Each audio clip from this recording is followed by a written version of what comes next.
This is going to be a video tutorial on how to remove a text box border in Microsoft Word. I will be using Office 365 on a desktop PC for this. Let me jump over to Word here.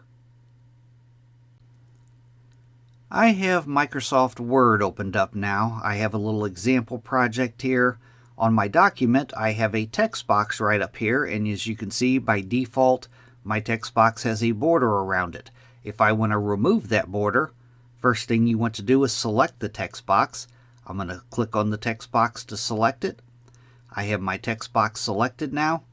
Next thing you want to do is go up to the top up here, up to the Shape Format tab, and you want to click on Shape Format.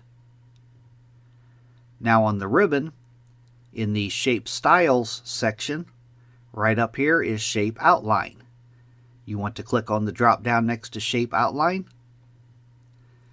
Now you could choose one of these colors for your border. You can make it any color you want. Down here you can change the weight of the border, or you can make it dashes instead of a solid line. But if you want to remove the border altogether, you would check this box next to No Outline. I'm going to check No Outline.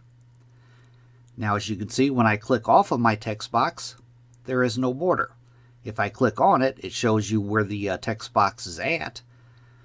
But that is how to remove a border from a text box in Microsoft Word. Thanks for watching.